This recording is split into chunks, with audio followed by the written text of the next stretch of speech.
कल्पना कीजिए आप सड़क पर चल रहे हैं, है ना? और सामने से ऐसा व्यक्ति आ रहा है जिसकी एक आंख नहीं है। आप उसे देखते हैं और सीधे कहते हैं, अरे तुम तो काने हो। जो कि बहुत ही असभ्य है। हाँ, बिल्कुल असभ्य है। लेकिन अगर जीव विज्ञान या मेडिकल साइंस के हिसाब से देखें तो आपने 100% एक तथ्यात्मक सच बोला है। इसमें कोई मिलावट नहीं है। लेकिन अगर मैं कहूं कि करीब 2000 साल पुराने एक जैन दर्शन के अनुसार आपने अभी अभी एक बहुत बड़ा और भयानक झूठ बोला है, तो आप क्या कहेंगे? मैं कहूँगा कि ये एक ऐसा विचार है जो हमारे दिमाग के उस पूरे सिस्टम को हिला देता है, जहां हम सच को एक गणित के फॉर्मूले की तरह देखते हैं। बिल्कुल, 2 और 2 4 वाला सिस्टम। एकदम सही। हम बचपन से यही मानते आए हैं कि तथ्य सही हैं तो सच है, तथ्य गलत हैं तो झूठ है। ये बहुत ही सीधा ब्लैक एंड व्हाइट नजरिया है हमारा। जी, हम सच्चाई को सिर्फ डेटा या जानकारी के रूप में तौलते हैं। लेकिन क्या हो अगर सच्चाई का असली पैमाना तथ्य ना होकर हमारी नीयत हो? आज की हमारी इस गहन चर्चा में हम कुछ ऐसे ही विचारोत्तेजक स्रोतों का विश्लेषण करने वाले हैं।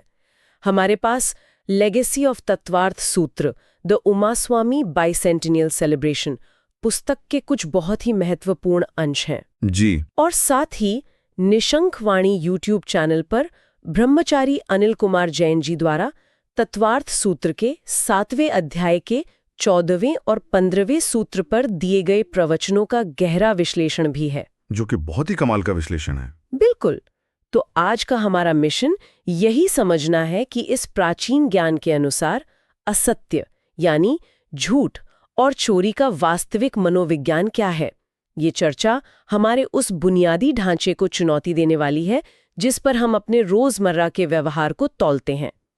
तो सभी ज्ञान पिपासुओं का इस चर्चा में स्वागत है। और मुझे लगता है चुनौती बहुत जरूरी भी है, क्योंकि जब हम तत्वार्थ सूत्र के 14वें सूत्र को देखते हैं, जो है असद्विधानमनृतम, तो सतह पर इसका अर्थ बहुत सीधा लगता है, मतलब असत्य वचन बोलना। हाँ, झूठ बोलना, सीधी सी बात। हाँ, लेकिन सारा खेल तब बदल जाता है जब आचार्य इसमें प्रमत्त योगात का सिद्धांत जोड़ देते हैं। बिना इस सिद्धांत को समझे ना हम जैन दर्शन में सत्य और असत्य की परिभाषा को छू भी नहीं सकते। अच्छा, तो फिर इसी प्रमत्त योग से ही शुरू करते हैं। मैं सोच रही थी इस भारी भरकम शब्द के पीछे की मशीनरी आखिर काम कैसे करती है? प्रमत्त योग का सीधा सा अर्थ है प्रमाद या कषाय का योग।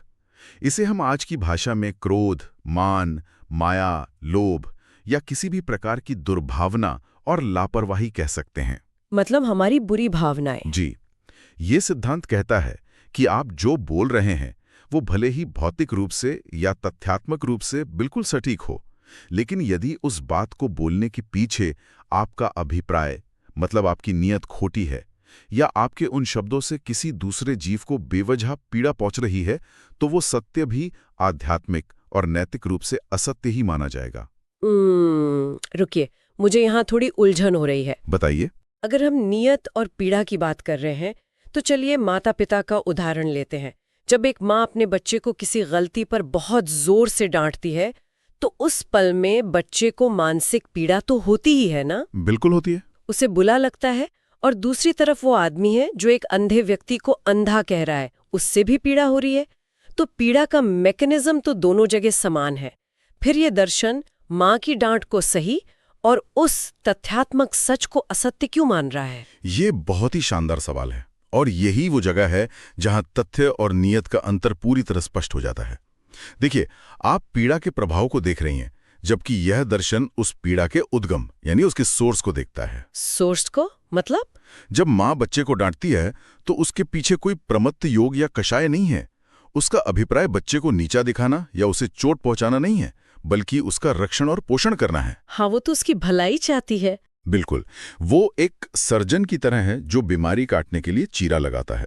लेकिन जब कोई व्यक्ति किसी को उसकी शारीरिक कमी का ताना मारता है, तो उसके पीछे उसका अपना अहंकार होता है, दूसरे को नीचा दिखाने की दुर्भावना होती है, और यही दुर्भावना प्रमत्त योग है, जो उस तथाकथित तथ्य को असत्य में बदल देती है। अरे वाह, तो इसका मतलब प्रमत्त योग एक पानी के फिल्टर की तरह काम करता है। अगर फिल्टर यानी हमारी नीयत ही गंदी है तो उसमें से निकलने वाला सच का पानी भी जहरीला ही होगा। एकदम सटीक तुलना है ये।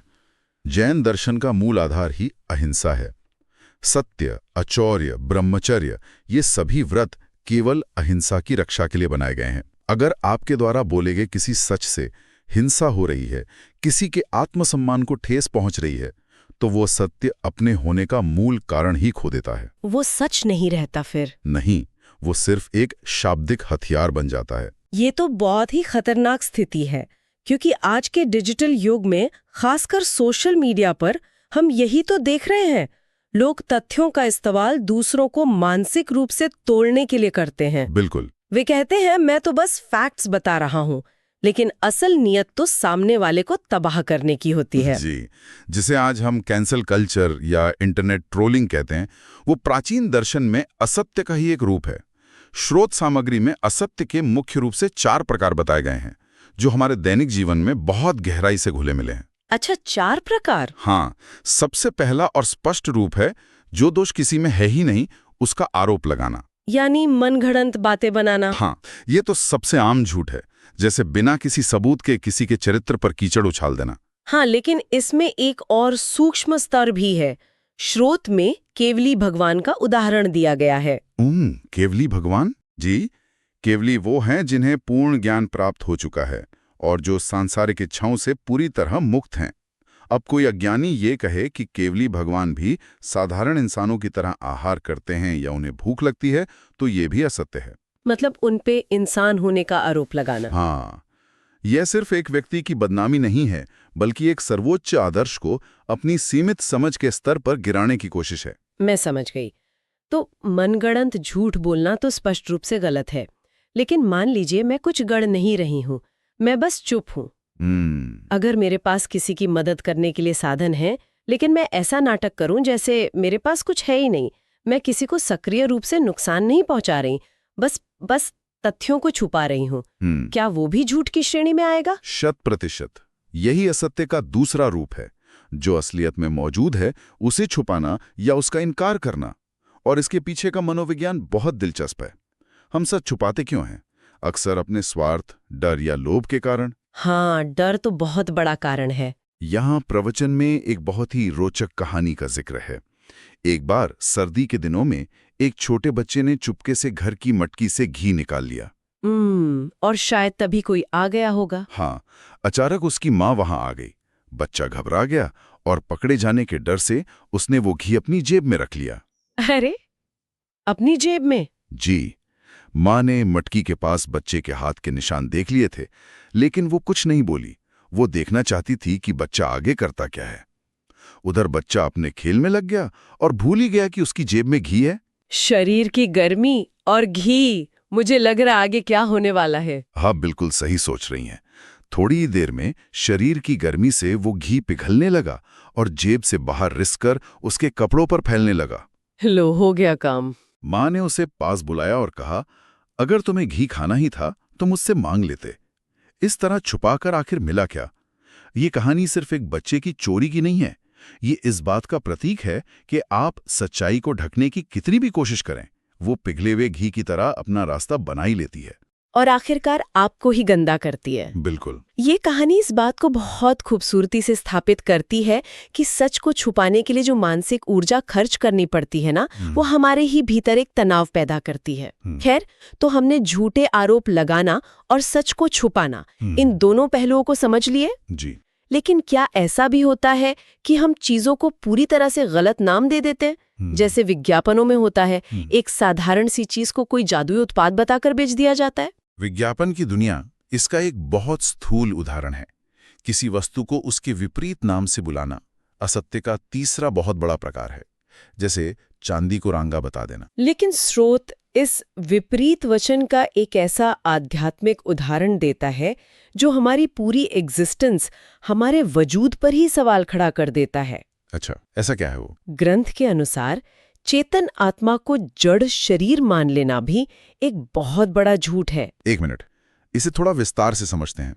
क्योंकि हम में से 99% लोग तो दिन रात यही करते हैं। बिल्कुल करते हैं। हम आईने में खुद को देखते हैं और अपने शरीर को ही अपनी पहचान, अपना मैं मान लेते हैं।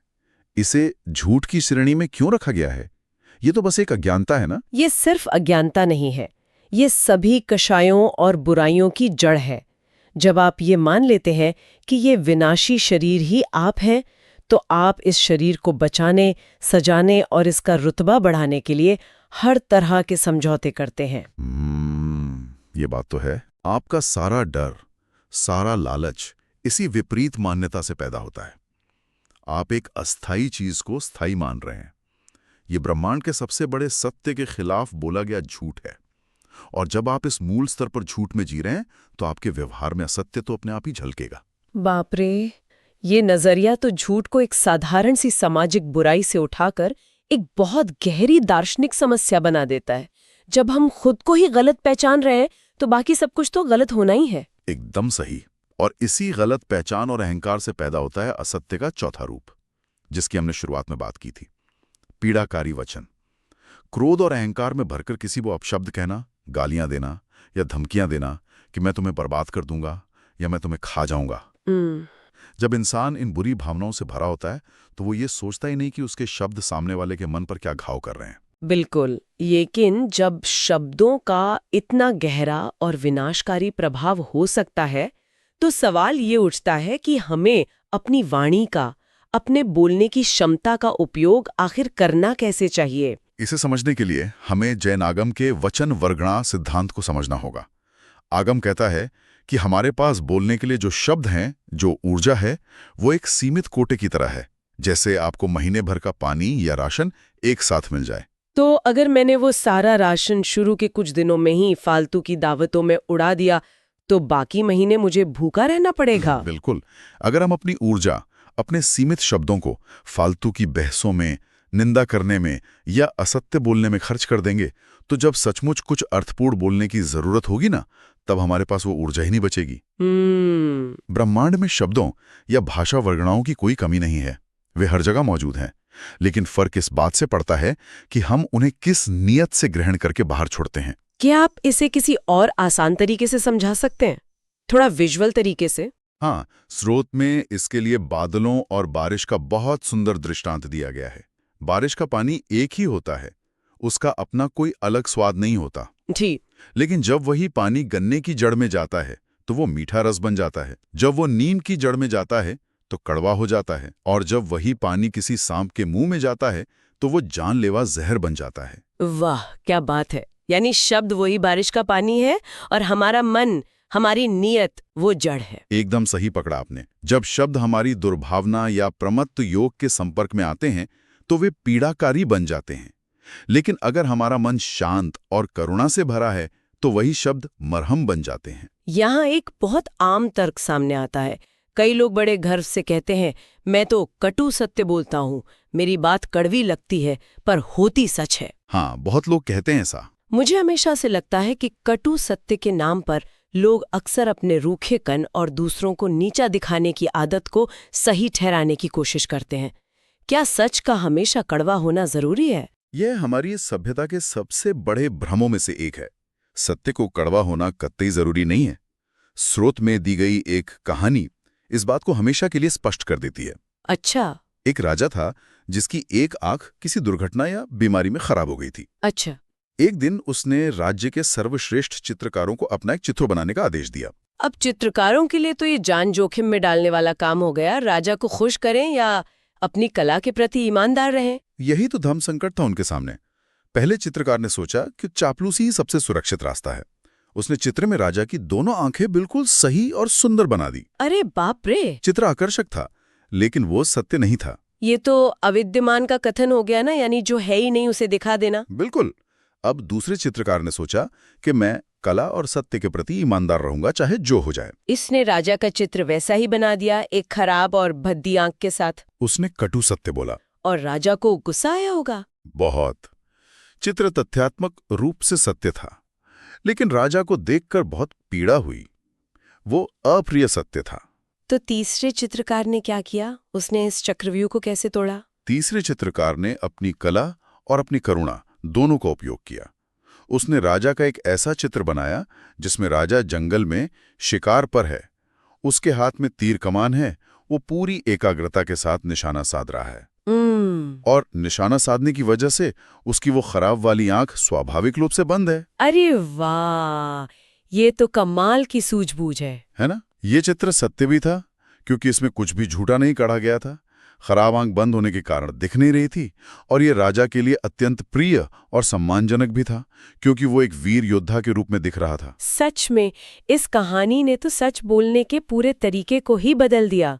सच बोलना है, लेकिन उसे इस तरह प्रस्तुत करना है कि वह किसी को घाव न दे। बिल्कुल। लेकिन मुझे एक बात सोचकर हैरानी होती है, अगर हमारे पास शब्दों का एक सीमित कोटा है और मौन रहना या बहुत सोच समझकर बोलना ही सबसे सुरक्षित है, तो फिर हम इंसानों को हर खाली पल को शब्दों से भरने की इतनी बेचैनी क्यों होती है?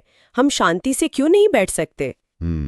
ये बेचैनी हमारी उस पुरानी आदत के कारण है जिसे हम संग्रह करने की आदत या होर्डिंग कह सकते हैं।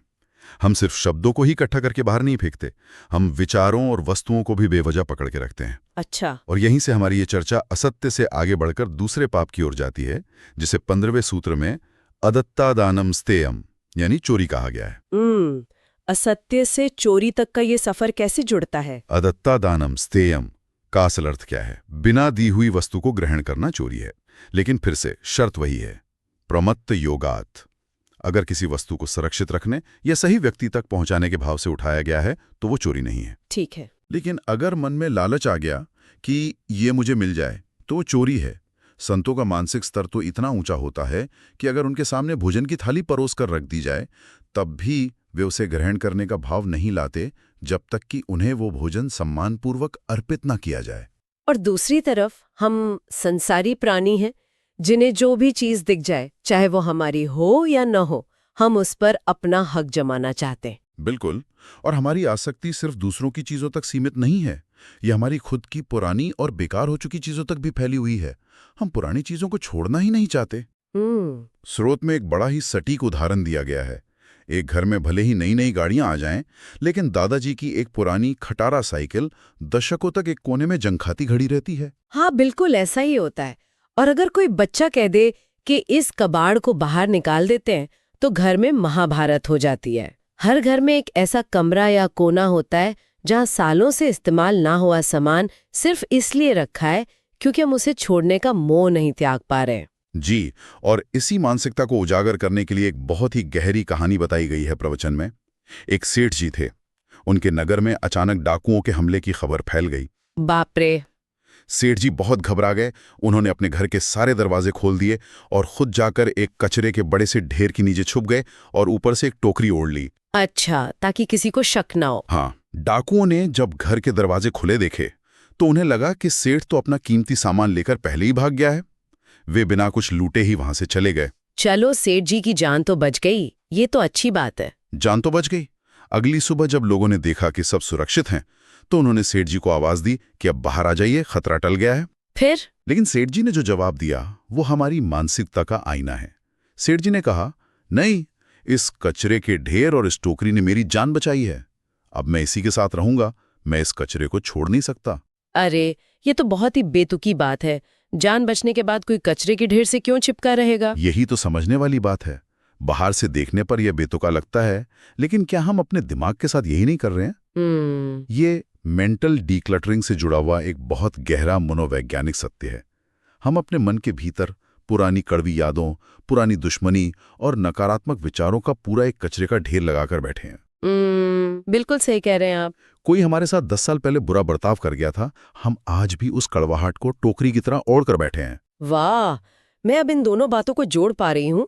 जिस तरह बिना दी हुई वस्तु को उठाना भौतिक चोरी है, उसी तरह उन कड़वी यादों और दुर्भावनाओं को जबरदस्ती अपने मन में रोक कर रखना अपनी ही आध्यात्मिक ऊर्जा की चोरी है। एकदम सही। हम नई और अच्छी बातें सीखना तो चाहते हैं, लेकिन पहले से भरे हुए उस दिमागी कबाड़ को खाली नहीं करना चाहते। जी, जब तक आप पुरानी दुर्भावनाओं को छोड़ेंगे नहीं, तब तक सत्य और अहिंसा के लिए जगह बनेगी कैसे? ये सब सुनकर एक बहुत बड़ा सवाल खड़ा होता है। हमने ये समझ लिया कि असत्य सिर्फ गलत तथ्य नहीं, बल्कि गलत नीयत है। हमने ये भी समझ लिया कि पुरानी बातों को पकड़कर रखना अपनी ऊर्जा चुराना है। लेकिन हम इंसान इन बुराइयों के इतने आदी हो चुके हैं कि ये हमारा डिफॉल्ट मोड बन गया है।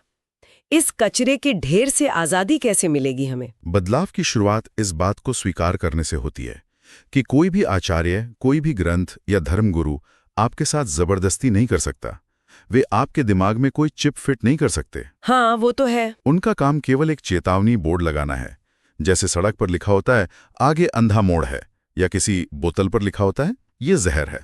निर्णय पूरी तरह से हमारा है कि हमें अपनी गाड़ी की रफ्तार कम करनी है या उसी अंधे मोड़ पर एक्सीडेंट करवाना है। लेकिन आचार्य ने बोर्ड तो लगा दिया, फिर भी हम देखते हैं कि लोग बोर्ड पढ़ने के बाद सब कुछ जानते हुए भी वही गलतियां बार बार करते हैं। क्या सिर्फ ज्ञान होना काफी है? ज्ञान होना बिल्कुल भी काफी नहीं है। इसे तोते की उस कहानी से समझिए जिसे रटा दिया गया था कि शिकारी आएगा, जाल बिछाएगा, दाना डालेगा, फंसना मत। हाँ, बहुत मशहूर कहानी है। तोता ये पूरी लाइन रटता रहता है और रटते रटते ही दाने के लालच में जाल में जाकर बैठ जाता है। ज्ञान को आचरण में बदलने के लिए स्रोत में 3 ठोस चरण बताए गए हैं। पहला है दृढ़ इच्छा शक्ति। आपके भीतर से ये बेचैनी उठनी चाहिए कि मुझे इस कबाड़ से बाहर निकलना है।